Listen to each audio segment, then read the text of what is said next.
밤에 갑자기 눈이 떠지실 때가 있으실 겁니다. 침대 옆에서 휴대폰부터 잡고 은행 앱부터 켭니다. 잔고를 보고 한숨이 먼저 나옵니다. 아직 큰일 난 건 아닌데 마음이 먼저 불안해집니다. 앞으로는 더 큰일이 날 것 같은 느낌. 그때 스쳐 지나가듯 떠오르는 단어가 있습니다. QLD, TQQQ. 누가 옆에서 얘기했거나 유튜브에서 봤거나 아니면 계좌에 한번 담아볼까 하다가도 겁이 나서 닫아버렸던 그 이름들. 이상하게도 돈은 필요할 때 가장 말을 안 듣습니다. 열심히 살았는데도, 오래 일했는데도 통장은 생각보다 빨리 두꺼워지지 않습니다. 월급은 들어오는데 빠져나갈 구멍이 더 빠르게 늘어납니다. 가족 건강, 집, 교육, 부모님, 그리고 내 노후. 한 사람이 감당하기엔 너무 많은 항목이 매달 줄을 서 있습니다. 여기서 많은 분들이 같은 실수를 하십니다. 더 아끼면 된다. 더 오래 버티면 된다. 더 안전한 곳에 넣으면 된다. 그런데 이 세 가지가 시간이 지나면 지나갈수록 더 위험해지는 선택이 될 때가 있습니다. 그걸 깨닫는 순간이 보통 늦습니다. 그때는 이미 시간이 많이 지나 있습니다. 지금부터 말씀드릴 6가지는 누구나 머리로는 아는 것 같은데 몸으로는 끝까지 모르는 채 살아가기 쉬운 것들입니다.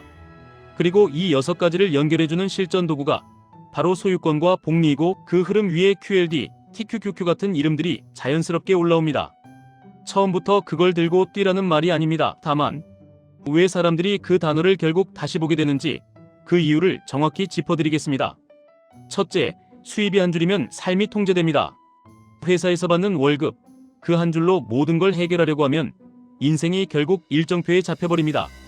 아침에 출근하고 저녁에 녹초가 되어 돌아오고 주말에는 회복만 하다가 끝납니다. 그리고 남는 시간에 뭔가 해보려는데 몸이 말을 안 듣습니다. 이때 돈이 부족한 게 아니라 선택지가 부족해집니다. 여기서 중요한 건 부업을 무조건 하라는 얘기가 아닙니다. 수입이 늘어나면 행복해질 것 같지만 수입은 늘어도 통제권이 늘지 않는 경우가 많습니다. 진짜 문제는 돈이 들어오는 길이 하나라서가 아니라 내가 멈추면 돈도 멈춘다는 구조입니다. 그 구조는 어느 날 갑자기 치명적으로 변합니다. 몸이 아프거나 조직이 바뀌거나 산업이 흔들릴 때, 그때 사람들은 처음으로 깨닫습니다. 나는 돈을 벌고 있는 게 아니라 시간을 팔고 있었다는 사실.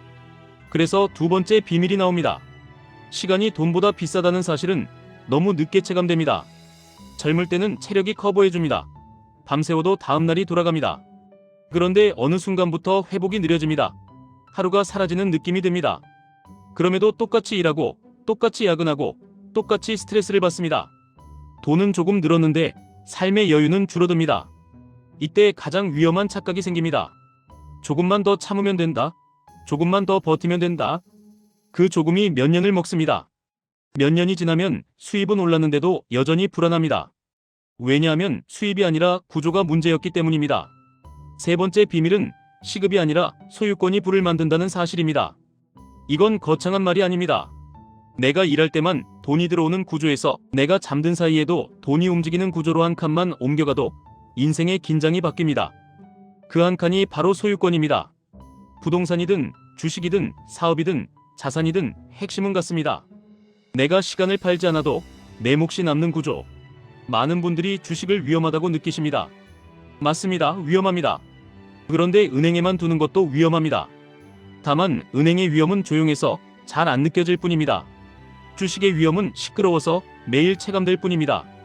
그래서 사람들은 시끄러운 위험은 피하고 조용한 위험은 붙잡습니다.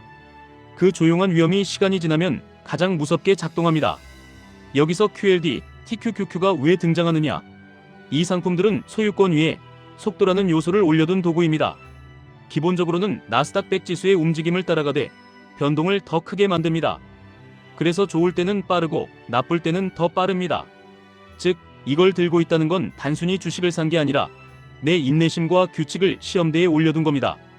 그래서 아무 준비 없이 접근하면 돈보다 먼저 마음이 무너집니다. 그럼에도 사람들이 결국 관심을 갖는 이유는 하나입니다.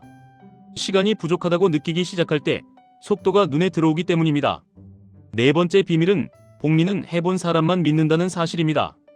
복리는 설명으로는 다 이해한 것 같아도 통장 잔고에서 실제로 체감되기 전까진 믿음이 생기지 않습니다. 처음 몇 년은 특히 더 그렇습니다. 매달 돈을 넣어도 티가 안 납니다. 그래서 사람들은 결론을 냅니다. 이건 소용없다. 그리고 끊습니다. 복리는 이 지점에서 대부분의 사람을 떨어뜨립니다. 복리는 원래 친절하지 않습니다. 초반에는 무관심하고 중반에도 뜨뜻미지근하고 후반에 가서야 갑자기 태도를 바꿉니다. 문제는 많은 분들이 후반까지 못 간다는 겁니다. 중간에 포기하거나 중간에 급하게 큰 결정을 해버리거나 중간에 필요자금이 생겨 깨버립니다. 그래서 복리는 남의 이야기처럼 들립니다. 이때 필요한 건 재능이 아니라 규칙입니다. 작게 시작해도 됩니다. 매달 일정 금액, 자동으로 내가 기분이 좋아도 나빠도 같은 행동을 반복하는 방식, 이게 복리의 입구입니다. 그리고 이 입구에 가장 큰 방해물이 하나 있습니다. 5번째 비밀, 은행에만 모을수록 부에서 멀어질 수 있다는 사실입니다. 은행은 안전해 보입니다. 숫자가 줄어들지 않으니까요. 그런데 진짜 문제는 숫자가 줄어드는 게 아니라 그 숫자가 살 수 있는 것들이 줄어든다는 겁니다. 몇 년 전에는 당연했던 것들이 지금은 부담이 됩니다. 외식 한 번, 병원 한 번, 아이 옷 한 번, 차 수리 한 번, 그때와 지금이 다릅니다. 돈은 그대로인데 세상이 비싸졌습니다. 이게 인플레이션입니다. 인플레이션은 내 돈을 훔치는데 소리 없이 훔칩니다. 그래서 현금을 무조건 악으로 보라는 말이 아닙니다. 현금은 필요합니다. 다만 현금은 목적이 아니라 탄약이어야 합니다. 비상금은 현금으로, 생활비 몇 달은 현금으로, 그 외에는 가치가 따라가는 곳에 일부를 보내는 구조. 이 균형이 중요합니다. 그 균형을 만들기 시작하면 투자라는 단어가 갑자기 현실이 됩니다. 그전에는 투자라는 단어가 그냥 무서운 단어입니다. 6번째 비밀은 원하는 것과 필요한 것의 경계가 흐려지도록 세상이 설계되어 있다는 사실입니다. 요즘은 특히 더 그렇습니다. 필요하지 않은데도 없으면 불안하게 만드는 것들이 많습니다. 하나를 사면 잠깐 기분이 좋아집니다. 그리고 다시 원래 자리로 돌아옵니다. 그럼 또 사야 합니다. 이 과정이 반복되면 통장은 늘 제자리입니다. 정작 내 삶의 체력을 올려주는 것, 내 가치를 올려주는 것, 내 시간을 사주는 것에는 돈이 안 갑니다. 이때부터 돈은 새는 게 아니라 빨려나갑니다. 여기서 중요한 전환이 하나 있습니다. 돈을 소비의 도구로만 보는 관점에서 성장의 도구로 보는 관점으로 바뀌는 순간, 이 전환이 일어나면 같은 월급을 받아도 인생의 속도가 바뀝니다. 왜냐하면 돈을 쓰는 기준이 달라지기 때문입니다. 지금 당장 기분이 좋아지는 것인지 아니면 나중에 선택지가 늘어나는 것인지, 이 기준 하나가 시간이 쌓이면 엄청난 격차가 됩니다. 자, 여기까지 들으시면 어떤 생각이 드실 겁니다. 그래서 저는 뭘 해야 합니까? 이제 와서 늦은 거 아닙니까? QLD나 TQQQ 같은 건 너무 무섭습니다. 이 질문들이 자연스럽게 올라옵니다. 순서대로 정리해드리겠습니다.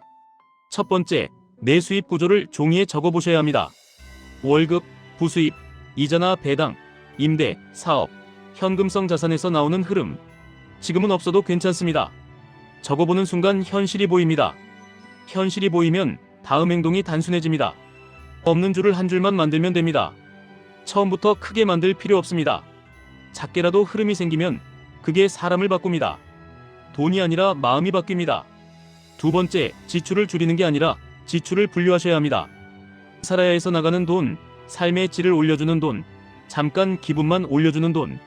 세 번째가 생각보다 큽니다. 이걸 다 끊으라는 말이 아닙니다. 다만 자동으로 나가고 있는지, 내가 선택해서 나가는지 그 차이를 만드는 겁니다. 선택이 생기면 통제감이 생깁니다. 통제감이 생기면 돈이 쌓이기 시작합니다. 세 번째, 비상금부터 만드셔야 합니다. 투자는 마음으로 하는 게 아니라 구조로 하는 겁니다. 비상금이 없으면 어떤 투자도 공포가 됩니다. 공포 속에서 하는 투자는 대부분 규칙이 깨집니다. 그래서 시장이 흔들릴 때마다 손이 먼저 나갑니다.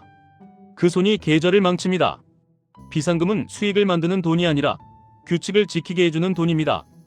네 번째, 그 다음에야 소유권을 시작하셔야 합니다. 여기서 많은 분들이 실수하십니다. 처음부터 속도를 원합니다. 그 마음이 이해됩니다. 다만 속도는 도구이고 내 기본기는 규칙입니다. 규칙이 없는 속도는 가속 페달만 있는 자동차와 같습니다. 브레이크가 없으면 언젠가 벽을 만납니다. 그래서 QLD, TQQQ를 보실 때도 이렇게 접근하셔야 합니다. 이건 빨리 돈 벌게 해주는 마법이 아니라 빨리 본성을 드러나게 하는 거울입니다. 시장이 오를 때는 내가 천재처럼 느껴지고 시장이 흔들릴 때는 내가 바보처럼 느껴집니다. 그 감정의 롤러코스터가 가장 큰 위험입니다. 그래서 이 도구를 쓰려면 가격보다 먼저 룰이 있어야 합니다. 언제 사는지, 언제 더 사는지, 언제는 절대 안 사는지, 언제 일부를 정리하는지, 이걸 미리 정하고 들어가야 합니다. 그렇지 않으면 결국 뉴스와 감정이 내 손가락을 조종합니다. 5번째, 처음부터 큰 돈으로 들어가실 필요가 없습니다. 작게 시작해서 내 마음이 어떤 반응을 보이는지 먼저 보셔야 합니다. 하루에 계절을 몇 번 보는지, 빨간 숫자에 가슴이 어떻게 뛰는지, 잠이 어떻게 변하는지, 이걸 확인하는 기간이 필요합니다. 투자에서 가장 무서운 건 손실이 아니라 손실 앞에서 내가 무너지는 방식입니다. 6번째, 복리를 내 편으로 만들려면 나를 배신하지 않는 방식으로 해야 합니다. 즉, 너무 힘들게 하지 마셔야 합니다. 매달 넣는 금액이 삶을 압박하면 언젠가 끊어집니다. 끊어지는 순간 복리는 멈춥니다.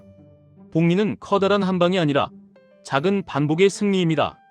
그래서 평범한 금액이라도 오래가면 이깁니다. 이기는 순간이 늦게 오는 게 문제일 뿐입니다. 마지막으로 한 가지를 꼭 말씀드리겠습니다. 돈의 불안은 돈이 없어서만 생기지 않습니다. 돈을 다루는 방식이 손에 안 잡힐 때 생깁니다. 그래서 어떤 분은 수입이 높아도 늘 불안하고 어떤 분은 수입이 평범해도 마음이 단단합니다. 차이는 기술입니다. 돈을 버는 기술도 중요하지만 돈을 지키고 돈이 일하게 만드는 기술이 더 중요합니다. 지금 이 순간에도 누군가는 QLD, TQQQ 같은 단어를 보고 심장이 먼저 반응하실 겁니다. 좋습니다. 그 반응은 욕심이 아니라 시간에 대한 감각이 살아있다는 신호일 수 있습니다. 다만 그 감각을 감정으로만 쓰지 마시고 규칙으로 바꾸셔야 합니다. 규칙이 생기면 투자는 도박이 아니라 시스템이 됩니다. 시스템이 되면 돈이 내 인생을 흔드는 게 아니라 내가 돈을 다루게 됩니다. 오늘 영상의 핵심은 이겁니다. 시간은 생각보다 빠르게 지나가고 월급은 생각보다 천장이 낮고 은행의 안전은 생각보다 조용히 위험하고 소비는 생각보다 교묘하게 필요처럼 위장하고 복리는 생각보다 오래 걸리지만 한번 붙으면 생각보다 강력합니다. 그리고 그 모든 걸 뚫고 나가는 길은 소유권을 가진 사람의 방향으로 한 걸음 옮기는 것입니다. 그 한 걸음을 오늘 만드시면 됩니다. 크지 않아도 됩니다. 하지만 오늘이 아니면 또 내일로 밀릴 겁니다. 내일로 밀린 하루가 쌓이면 어느 날 갑자기 큰 후회가 됩니다. 지금 바로 종이에 수입 구조를 적어보시고 지출을 분류해보시고 비상금을 확보하시고 그 다음에 아주 작은 소유권부터 시작해보시길 바랍니다. QLD든 TQQQ든 그 이름은 나중 문제입니다. 먼저 내 손에 규칙이 잡히는 순간 어떤 도구를 만나도 흔들리지 않게 됩니다. 그때부터 돈은 불안의 원인이 아니라 선택지를 늘리는 도구가 됩니다.